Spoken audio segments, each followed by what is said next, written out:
Un avocat vient d'être abattu dans l'immeuble de son cabinet. Tout dans le mode opératoire laisse penser à une froide exécution. La rapidité du meurtre, ainsi que l'arme utilisée, un 9 mm muni d'un silencieux. La victime est morte sur le coup. Qui donc avait intérêt à se débarrasser de ce brillant avocat de façon aussi expéditive? Retour sur un drame qui a défrayé la chronique à Nantes.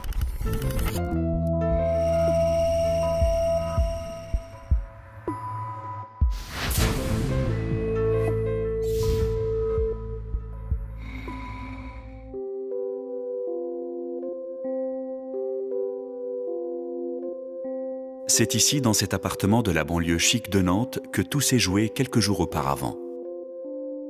Luc, 40 ans, avocat de renom, traverse une mauvaise passe avec Hélène, son épouse depuis 10 ans. Tu vas rentrer tard ce soir? Pas que je sache. Pourquoi? T'as pas oublié? Maman arrive aujourd'hui. Tu crois vraiment que c'est le moment? Pour elle, c'est toujours le bon moment. Et tu lui as dit pour nous? Pas vraiment. Eh ben, voilà qui augure une semaine à couteau tiré. Bon, allez, faut que j'y aille, moi. À plus tard. Entre nous, ça a tout de suite été le coup de foudre. Nous avions déjà tous les deux une certaine notoriété. Luc en tant qu'avocat et moi en tant que mannequin. Puis avec les années, de ce bonheur, il restait plus que mes souvenirs et notre fils, Rémi. J'avais découvert que Luc m'avait trompée. J'étais tellement larguée que je m'étais refermée comme une huître. L'après-midi même, Françoise débarque chez sa fille et son gendre, bien décidée à reprendre en main la vie d'Hélène, dépressive depuis quelque temps. Tu prends tes affaires? Ouais. Quelle sale tête, hein, je te jure. Oh, même décoiffée, tu restes belle. Ouais, mais je parle pas de moi. Je parlais de toi, chérie. J'ai l'impression que, même après ton accouchement, t'avais meilleure mine. T'exagères pas un peu, là? Oui, peut-être. Enfin, tu vas quand même pas me dire que tout roule bien pour toi, non? Je te connais, ma chérie. Je te connais. Et face à l'insistance de sa mère, Qu'est-ce qui va pas? Hélène finit par craquer et lui raconte la récente infidélité de son mari. Je n'étais pas étonnée. Luc a toujours été un coureur de jupons compulsif. Il y avait Hélène qui pensait, avec naïveté bien sûr, qu'elle saurait le changer. Ce qui me contrariait, bien sûr, c'était pas forcément qu'ils se séparent, mais c'était surtout la façon dont ils allaient se séparer. Parce que les hommes de pouvoir comme Luc, je savais très bien jusqu'où ils pouvaient aller. En réalité, ce qui préoccupe Françoise, si divorce il y a, c'est le sort de son petit-fils, âgé de 5 ans. Je viens de te le dire, si je demande le divorce, il fera tout pour obtenir la garde de Rémi. Non mais Hélène, je te reconnais pas, c'est pas comme ça que je t'ai élevée. Tu vas quand même pas laisser un homme décider à ta place, non? Puis alors, cette idée, géniale. Je sais pas d'où tu la sors. Enfin, d'avoir envoyé ton fils chez ses grands-parents paternels, alors là, bravo. En plus, dans ce contexte. Maman, Rémi aime ses grands-parents. Et puis, je préfère pas l'exposer à nos histoires de couple. Moi, ça me laisse le temps de réfléchir. Le lavage de cerveau, tu connais? Hein? M'étonnerait pas qu'elle lui retourne la tête, cette vieille mégère. J'étais tout l'inverse de ma mère. Moi, j'ai besoin qu'on s'occupe de moi. Mon idéal masculin a toujours été l'homme fort, sécurisant, comme Luc d'ailleurs. Il représentait, je pense, l'autorité paternelle que j'ai jamais eue. Alors que ma mère, elle tenait beaucoup plus à son indépendance. Il fallait surtout pas qu'on la mette en cage. Je pense que le seul homme à avoir réussi, c'était mon père. Il est mort dans un accident de voiture quand j'étais petite. Depuis, elle a cumulé les conquêtes amoureuses. Et d'ailleurs, Françoise profite de son passage à Nantes pour inviter son petit ami du moment. Salut Hélène, ça fait un bail? Maman, je peux te parler? C'est moi qui m'occupais des affaires d'Hélène quand elle était mannequin. J'étais son agent.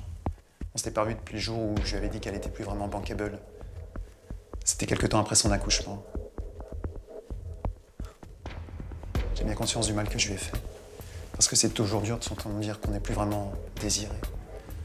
Mais quelque part, j'avais pas le choix. Non mais qu'est-ce que tu veux, Hélène? Tu te calmes? Qu'est-ce que tu veux? Ça se fait pas, il vient d'arriver, on le laisse tout seul dans le salon. Non, mais c'est pas mon problème. Et alors, eh ben, c'est le mien, justement. C'est mon problème, d'accord. Tu peux juste m'expliquer à quoi tu joues? Parce que si c'est un jeu, tu me le dis tout de suite, maman. Tu peux pas t'empêcher de penser à toi, et puis Eric en plus. Non mais tu te rends compte de l'affront que tu me fais? Hein? Si je travaillais plus, c'est en partie à cause de lui, tu te rappelles? J'ai jamais été aussi humiliée. Sauf le jour où tu as appris que ton mari te trompait. Non, ça c'est trop facile. Écoute, tout ça, c'est des histoires du passé, faut que tu les oublies. T'as d'autres chats à fouetter aujourd'hui. C'est pour ça que je suis là, pour t'aider à y voir clair. Hein, ma chérie? Allez. Allez. Bon, je retourne le chercher. On avait beau être proches, nos relations avaient toujours été un peu tendues. Ma conception de la vie, elle l'associait à du cynisme, ce qui n'avait rien à voir du tout. Si j'avais fait venir Eric, si je lui avais demandé de me rejoindre, c'est parce que j'espérais les réconcilier. Peu importe ce qu'en pense sa fille, le soir même, Françoise impose Eric au dîner. Alors, si vous nous disiez comment vous vous êtes rencontrés tous les deux. Dans une soirée mondaine, comme d'hab. Quand j'avais besoin de conseils en gestion de patrimoine, j'ai fait appel à ses services. Visiblement, elle ne vous a pas plumé, sinon vous ne seriez plus là. Elle, non. D'autres, oui, par contre. Je resserre quelqu'un? En réalité, j'avais de quoi en vouloir à Luc. Quand Hélène avait décidé de reprendre sa carrière de mannequin, lui, il n'était pas favorable. Alors il m'a proposé un deal. Je lui trouvais une excuse bidon pour la dissuader, et en échange de quoi, il me garantissait une exclusivité pour une marque de prestige. Résultat, j'ai perdu un de mes mannequins les plus prometteurs, et j'ai pas eu le contrat. J'aurais pu tout raconter à Hélène. J'ai préféré rien dire. Le lendemain matin, alors que Françoise et sa fille sont sortis en ville, Luc et Eric en profitent pour avoir une discussion seul à seul, un peu à l'écart, dans le bureau de l'avocat. Aussi fan des armes, à ce que je vois. T'as une bonne vue. Un silencieux. Oui, j'ai les oreilles sensibles.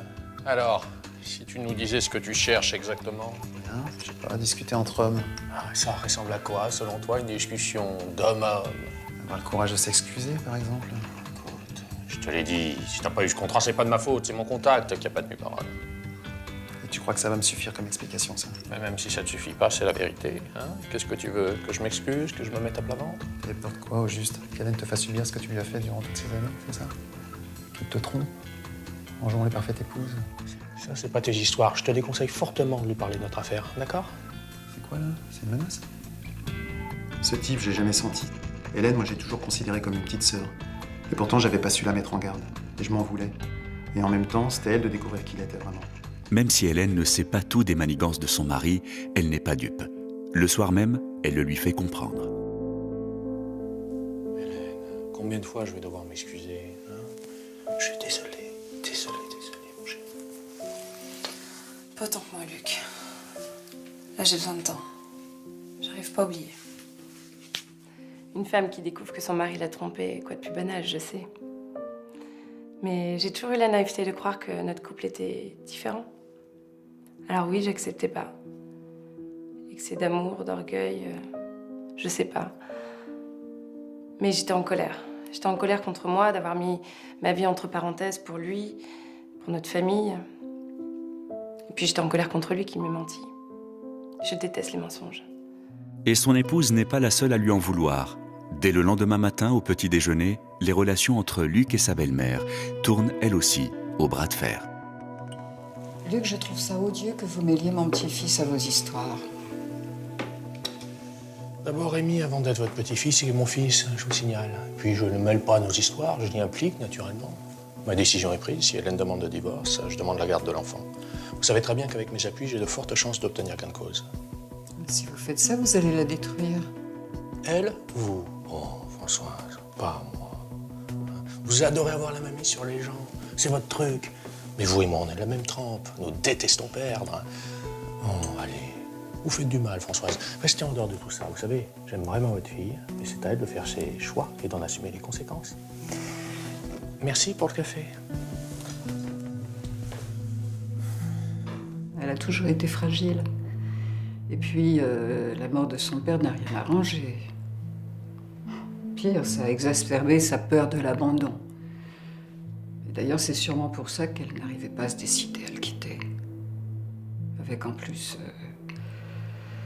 cette menace de se voir enlever son fils. C'était ignoble. Coucou mon chéri, comment tu vas? Oh, moi aussi, tu me manques. Au même moment, Hélène comprend que les mises en garde de sa mère concernant son fils n'étaient pas si absurdes. Mais non, t'inquiète pas, papa et maman sont toujours ensemble. Qui t'a dit que j'allais partir et t'abandonner? Mamie Rose? Bien sûr que je t'aime. Je te rappelle très vite. Mais de quoi je me mêle? Qu'est-ce que t'as dit à ta mère? Ah ben rien de plus que toi la tienne. Faut croire que notre couple est de notoriété familiale. Oh, Lucie, épargne-moi ton humour, s'il te plaît. Et laisse ma mère en dehors de ça. C'est elle qui arrête pas de s'en mêler. Et non, tu trouves pas ça bizarre, toi? Qu'elle débarque au moment où on a besoin de se retrouver et qui plus est avec son nouveau mec, qui n'est autre que ton ancien agent? Qu'est-ce que t'insinues? Rien, je fais que constater. En tout cas, si elle n'arrive pas à s'arrêter, c'est moi qui vais la stopper. Je savais que Luc n'avait pas l'habitude de parler pour ne rien dire. Mais j'étais déjà tellement préoccupée par mon fils que j'ai rien voulu entendre. En même temps, il n'avait pas tort. Je connaissais bien ma mère et son plus grand défaut était de ne rien faire gratuitement. Elle a toujours eu cette fâcheuse tendance à tout calculer. Même si elle se souciait de mon état, elle avait forcément une idée en tête. Effectivement, Françoise a bien un plan, mais il nécessite un complice. Ta fille, tu as demandé son avis? Non, mais c'est tout comme. C'est pas dans sa tête que ça sache. Écoute, je sais mieux que personne ce qui lui convient à ma fille. Je sais que ce job, ça va lui permettre de sortir de son carcan et peut-être même que ça va la décider à enfin quitter ce... Françoise, peut-être bien que cette situation lui convient. Peut-être bien que c'est une crise passagère. Pourquoi tu veux lui faire quitter absolument son mari? Écoute, à son âge, je bossais, je l'élevais toute seule. Non, mais pour qui il se prend, ce type? D'abord, il la trompe, hein? Et maintenant, il la menace de lui enlever son enfant. Et tu crois pas que ça mérite une bonne leçon? Je t'en prie, aide-moi. J'y voyais aussi mon intérêt. Et puis c'était une belle petite revanche sur Luc. Je savais qu'il paniquait à l'idée que sa femme puisse reprendre le mannequinat. Trop possessif, trop jaloux. Et maintenant, c'est au tour d'Éric de jouer. Ouais? Ça te dirait de passer un casting pour une nouvelle crème cosmétique? Oh, t'es gentil, Eric, mais c'est plus de mon âge. Je suis tout juste bonne pour représenter les crèmes des seniors. Le point pas mal, c'est exactement ça. On cherche un visage de trentenaire pour vanter les mérites d'une crème qui s'adresse au cadre.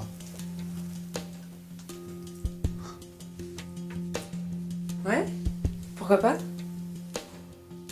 Bien évidemment que j'étais flattée qu'il me propose ce casting. Mais j'avais complètement perdu confiance en moi ces derniers temps. Et puis, même si je voulais me défaire de Luc, son avis comptait encore pour moi. Transportée par cette nouvelle proposition, Hélène file aussitôt au cabinet de son mari pour lui annoncer la bonne nouvelle. Je m'attendais à plus d'enthousiasme de ta part. Tu crois vraiment que c'est ce dont tu as besoin en ce moment? Ça va te fragiliser davantage. Mais depuis quand tu t'intéresses à ma santé psychologique? Hein? Si c'était vraiment le cas, bien, peut-être bien que tu ne m'aurais pas menti. Une gamine. Voilà ce que tu es. Cette gamine, elle a grandi. C'est terminé, Luc. Je reprends ma vie en main. Je décide maintenant de ce qui est bon. Non pas pour toi, mais pour moi. En réalité, la réaction de Luc ne me surprenait pas. Sa petite femme, il a lui fallu pour lui tout seul. Et là, de savoir que j'allais à nouveau m'exposer, ça le rendait dingue. Moi, ce qui me rendait dingue, c'est qu'il voyait pas que ce job pouvait peut-être résoudre la crise qu'on traversait.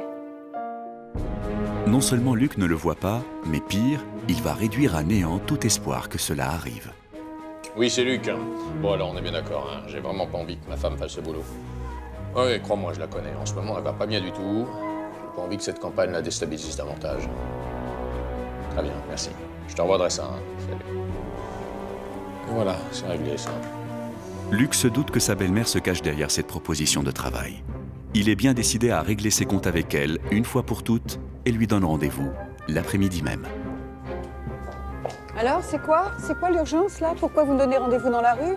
Hein? En tous les cas, ça prouve tout le mépris que vous me portez. Ah ben, la rue, c'est bien pour vous, Françoise. Alors, c'était ça, votre plan?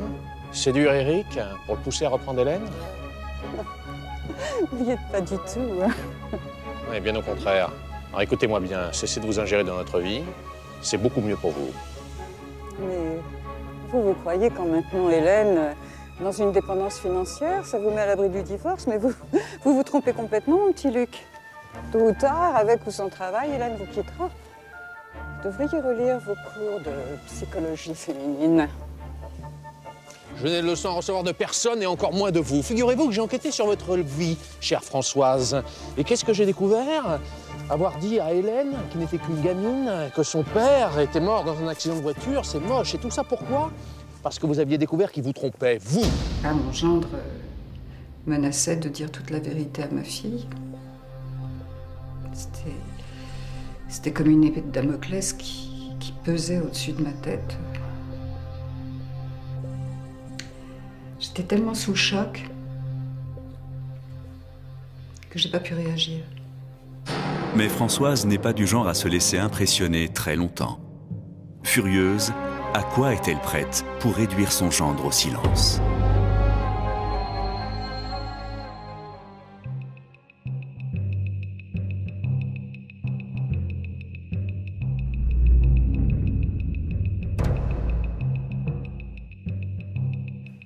De retour chez lui après cette journée pour le moins agitée, Luc espère enfin retrouver un peu de sérénité.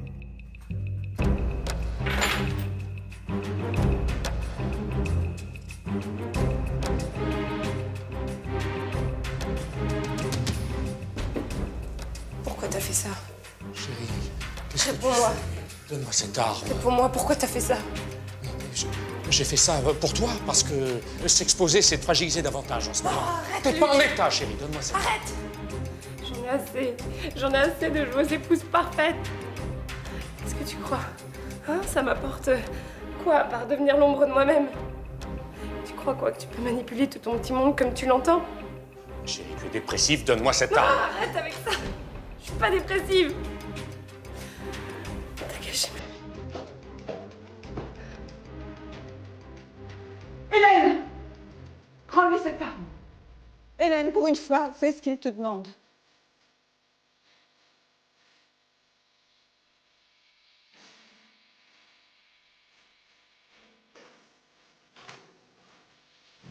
Le coup de fil de Luc au directeur général de la boîte pour lui demander de ne pas prendre ma fille pour sa campagne de pub. C'est la petite goutte d'eau qui a fait déborder le vase. Ils se sentait coincés. C'est Eric qui lui a dit. C'était pas très malin de sa part, mais enfin, ça lui a permis de réagir. Encore sous le coup de sa folie de la veille, Hélène décide au saut du lit de s'expliquer avec son mari juste avant qu'il ne parte à son cabinet. Faut qu'on parle. Ah. J'ai bien réfléchi. Je pense qu'on peut plus continuer comme ça.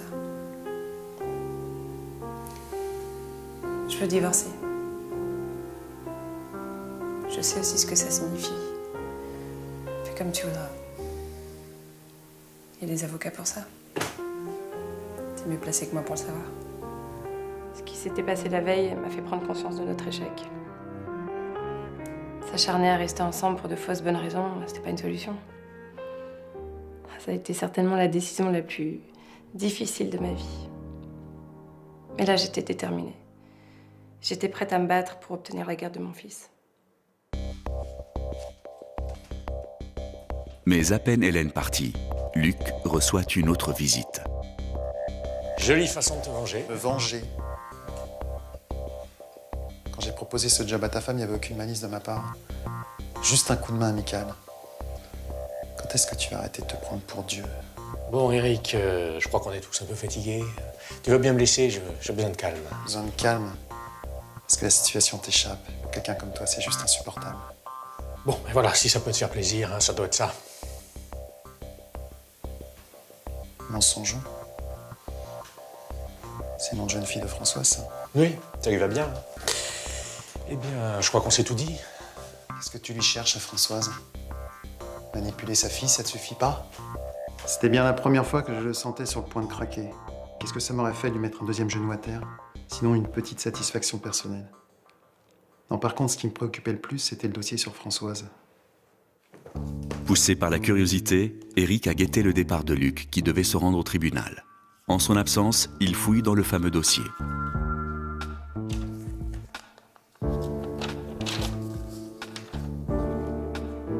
Non mais qu'est-ce que tu fais? T'as perdu la tête ou quoi? Qu'est-ce qui te prend de fouiller comme ça? Françoise, tu peux m'expliquer, s'il te plaît? Et tu veux que je t'explique quoi? Tous ces pauvres gens que t'as escroqués là en te faisant passer pour une spécialiste du droit patrimonial, alors que t'as été rayé du barreau. Radié du barreau, oui, j'ai été radié du barreau. Et alors? Ça t'a pas suffi, hein, t'as continué Oui, j'ai continué. en te déclarant avocate internationale. Mais quel genre de femme tu es, Françoise? Est-ce que tu te rends compte de ce que t'as fait là? C'est pas... Femme le pire. Je te parle, Françoise. Pourquoi Luc, il a ce dossier sur toi là? Eh ben t'as qu'à lui poser la question!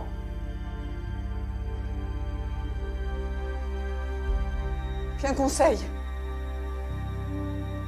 Tu oublies tout ça, d'accord? Sinon, je parle à Hélène. Je vous raconte le petit arrangement que tu as passé avec Luc, juste avant la naissance de leur fils. Oui, j'avais été radiée pour escroquerie. Ça commençait à dater. Puis je m'étais rangée.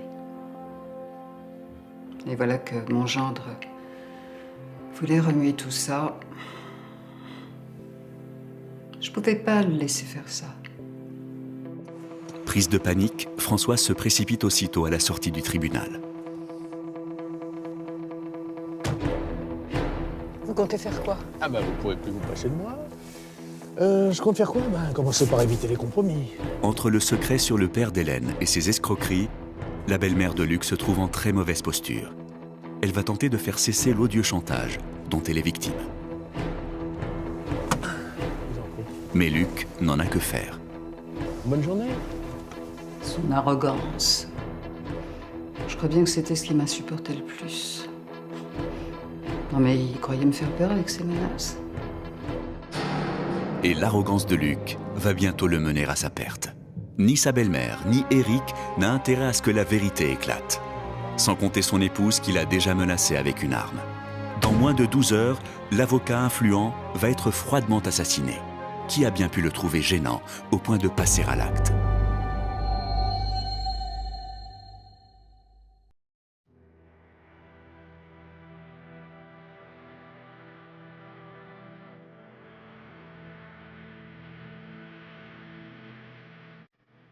S'il est inflexible avec sa belle-mère, de retour à son cabinet, Luc va tenter d'adopter un autre comportement avec sa femme.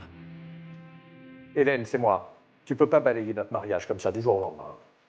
Ça fait longtemps qu'elle est balayée notre histoire, Luc. Je t'aime plus. Mais comment tu peux me sortir un truc pareil? C'est la vérité.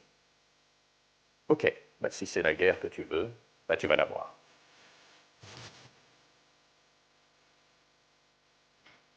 Ce soir-là, c'est excédé que Luc quitte le cabinet plus tôt que prévu afin d'avoir une discussion de visu avec sa femme. Il ne l'aura jamais.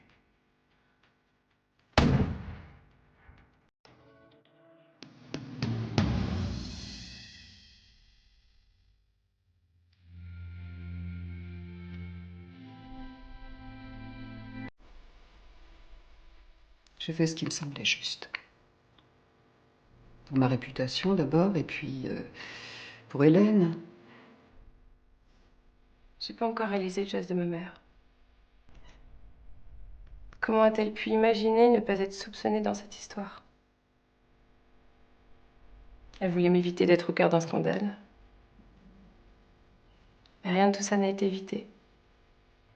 Et en plus, aujourd'hui, mon fils n'a plus de père.